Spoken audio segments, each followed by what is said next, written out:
तो हेलो दोस्तों, इस वीडियो में हम जानने वाले हैं क्लास 9 की हिंदी के बारे में। तो चलिए पहले हम हिंदी की बात करते हैं, आगे टाइम हुआ तो और बढ़ेंगे। चलिए शुरू करते हैं। सबसे पहला प्रश्न है, कांजी हाउस में कैद पशुओं की हाजिरी क्यों ली जाती थी? इसका उत्तर है, कैद पशुओं की संख्या में से कोई मर जाए या फिर कोई बाहर भाग जाते हैं, इसलिए उनकी हाजिरी ली जाती थी। लेकिन औरत जात पर सींग चलाना मना है, यह भूल जाते हो? इरा के इस कथन के माध्यम से स्त्री के प्रति प्रेमचंद का दृष्टिकोण स्पष्ट कीजिए। यह है आपका दूसरा प्रश्न। प्रेमचंद के अनुसार किसी भी स्त्री पर अत्याचार नहीं करना चाहिए और उनका सम्मान करना चाहिए। 3, उस समय के तिब्बत में हथियार का कानून न रहने के कारण यात्रियों को किस प्रकार का भय रहता था? वहाँ के लोग बंदूक को लाठी की तरह लिए घूमते थे और कुछ ऐसे स्थान थे जहाँ न तो पुलिस चौकी थी और न ही खुफिया विभाग प्रबंधन था, इसलिए वे आसानी से भी किसी को भी मार सकते थे बिना कोई कार्रवाई किए। 4, लेखक लड़कों के मार्ग में अपने साथियों से किस कारण पिछड़ गया? 1, घोड़ा धीरे चल रहा था। 2, वह गलत रास्ते चला गया, 1-2 किलोमीटर वापस आना पड़ा। 5, लेखक के अनुसार जीवन में सुख से क्या अभिप्राय है? उपभोग ही सुख नहीं है, आजकल इसे सुख मानते हैं और मानसिक शारीरिक आराम को ही सुख कहते हैं। 6, आज की उपभोक्तावादी संस्कृति हमारे दैनिक जीवन के लिए किस किस प्रकार से प्रभावित कर रही है? हम उत्पादों को निरंतर दास बन रहे हैं और संस्कृति से सामान्य व्यक्ति में प्रतिष्ठा के नाम पर लालच है।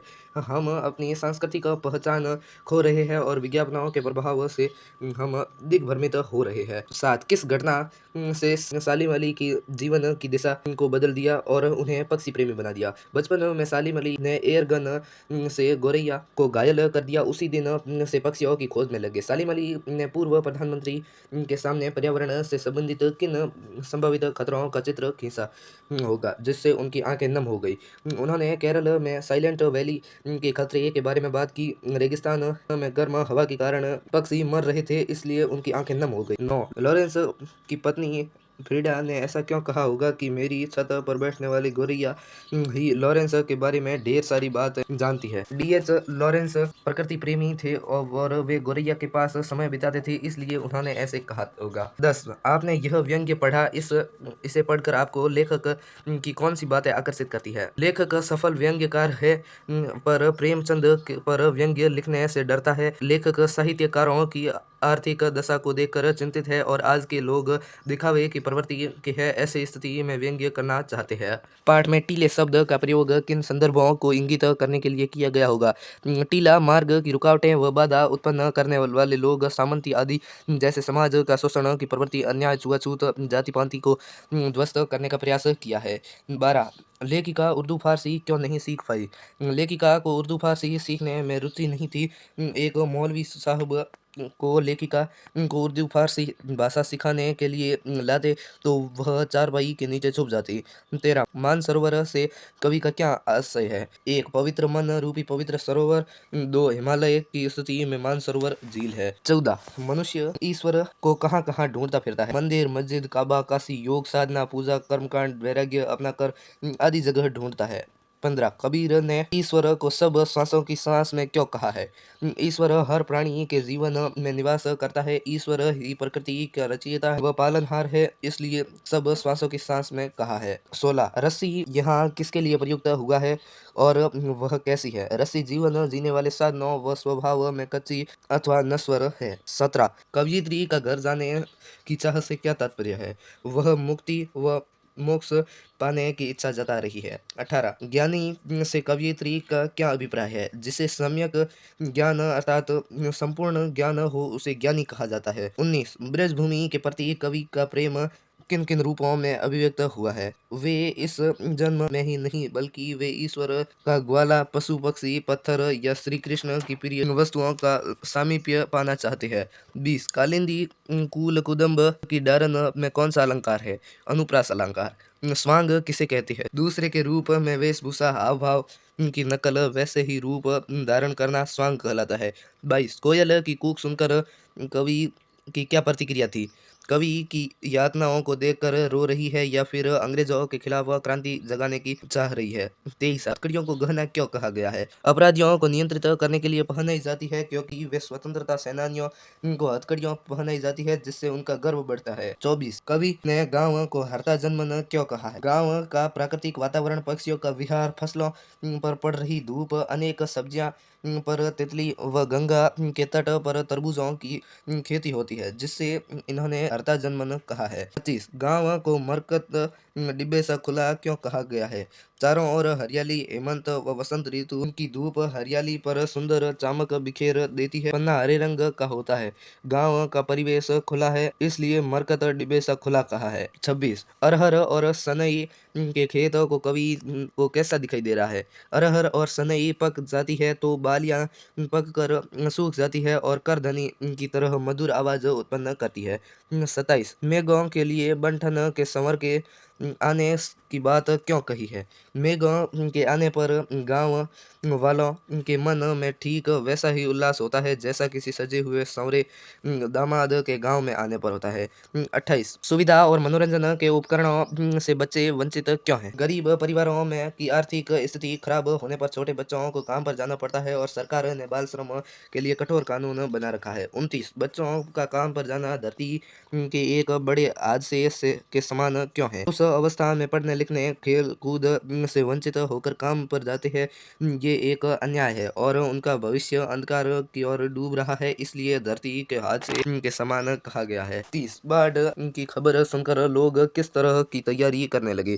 जरूरी चीजें जैसे ईंधन, मोमबत्ती, दिया सलाई, पीने का पानी आदि संग्रह करने लगे। 31 मृत्यु का तरल दूत किसे कहा जाता है और क्यों? बाढ़ के गोरुआ झाग फेन से भरे पानी को मृत्यु का तरल दूत कहा है क्योंकि यह हजारों प्राणों की लीला को समाप्त कर देता है। 32 लेखिका ने अपनी नानी को कभी देखा भी नहीं, फिर भी इतनी उनके व्यक्तित्व से वे क्यों प्रभावित हुई थी? लेखिका की नानी ने प्यारेलाल शर्मा को बुलाकर अपनी बेटी की शादी किसी क्रांतिकारी से करवाने के लिए कहा और उन्होंने उस समय के पराये मर्द से बात की और अपना साहस दिखाकर देश की आज़ादी में भागीदारी निभाई। 33 लेखिका की नानी आज़ादी के आंदोलन में किस प्रकार भागीदारी रही? क्रांतिकारी से अपनी बेटी की शादी करवाने की आज़ादी में भागीदारी। 34 शिक्षा बच्चों का जन्म सिद्ध अधिकार है, इस दिशा में लेखिका के जीवन के प्रयासों को उल्लेख कीजिए।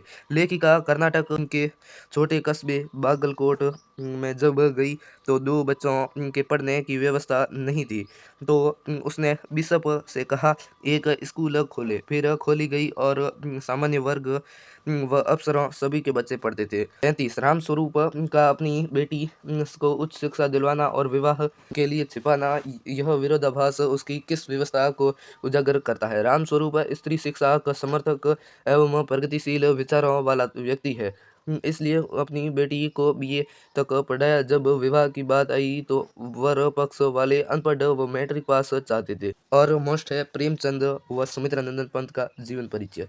प्रेमचंद का जन्म 1880 में बनारस के लम्ही गांव में हुआ।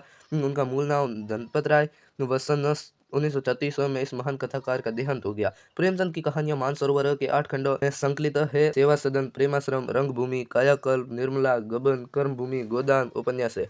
उन्होंने हंस जागरण, माधुरी पत्रिका का संपादन किया। वे किसानों और मजदूरों की दयनीय स्थिति और दलितों के शोषण, समाज में स्त्री की दुर्दशा को स्वाधीनता आंदोलन आदि मूल विषय है। सुमित्रा नंदन पंत का जन्म उत्तराखंड के बागेश्वर जिले में कौसानी गांव में सन 1900 में हुआ। उनकी शिक्षा बनारस के इलाहाबाद में हुई।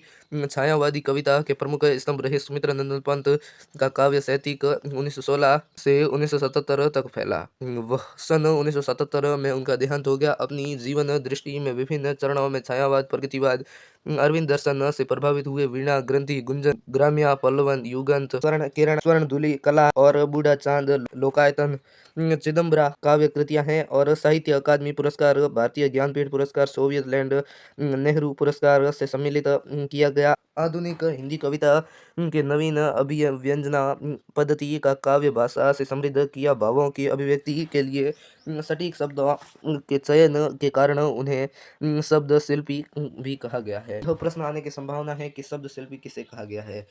और उसके बाद में आती है संस्कृत। संस्कृत में सबसे पहले मोस्ट है लकार। लकार में यह जानना जरूरी है। लकार में देखो यहाँ पर क्या आता है। लकार 5 प्रकार के होते हैं। लट लकार, लिट लकार, लंग लकार, लोट लकार, विधिलिंग लकार। लट लकार में वह इसका फॉर्मेट कुछ इस प्रकार होता है जिसमें पीछे लगने वाले ती, तह, अंति, सी, हह, थ, आमी, आव, आम जैसे पठती, पठत, पठंती, पठसी, पठत, पठत, पठामी, पठाव, पठाम, तो इसी प्रकार ये सभी का आपको फॉर्मेट स्क्रीन पर दिख रहा होगा। तो इस फॉर्मेट के अनुसार यह सारे लिखा जाते हैं। और शब्द रूप यह बहुत मस्ट है। यहाँ पर यह शब्द कई प्रकार के होते हैं, जैसे अकारांत। अकारांत में राम शब्द, राम रामो रामा, रामम रामो रामान, रामेण रामाभ्याम रामे, रामाय रामाभ्याम रामेभ्य, रामात रामाभ्याम रामेभ्य, रामस्य रामयो रामाणाम, रामे रामयो रामेषु। कारक, कारक में प्रथमा कर्ता ने कर्म को कर्ण से संप्रदान के लिए अपादान से अलग संबंध का के की अधिकरण में पर, यानी यह चिन्ह भी है और नाम भी है, जो कि आपको स्क्रीन पर ऑलरेडी दिखाई दे रहे हैं।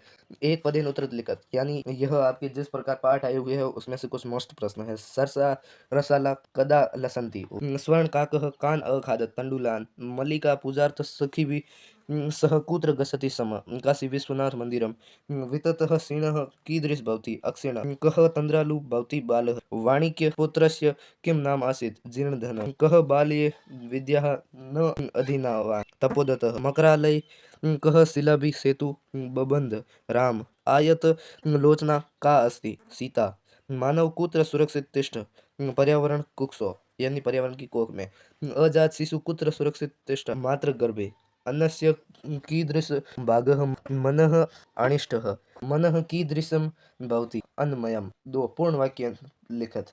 पूर्ण वाक्य में क्या है उसी प्रकार है। एक आपको उत्तर याद रखना है, आपको पाठ का हिंदी अनुवाद याद होना जरूरी है। लेकिन हम फिर भी मस्ट जान लेते हैं। कवि वाणी किम कथयति, कवि कथयति यत् अये वाणी नवीनां वीणां निनादे, निर्धनाया वृद्धाया दुहिता कीदृशी आसीत्, निर्धनाया वृद्धाया दुहिता विनम्रा मनोहरा च आसीत्, स्वतुलां याजमानं जीर्णधनं श्रेष्ठी किम अकथयत, जीर्णधनं श्रेष्ठी अकथयत भो नास्ति तुला सा तु मूष्के भक्षिता, तपोदतः केन प्रकारेण विद्यां वाप्तुं प्रवृत्तो अभवत्, तपोदतः तपोभिरेव विद्यां वाप्तुं प्रवृत्तो भवत्, जटायु केन वामबाहु दस्ति, जटायु तुंडेन वामबाहु दशाति, लोक रक्षा कथम संभवति, लोक रक्षा प्रकृति रक्षा संभवति।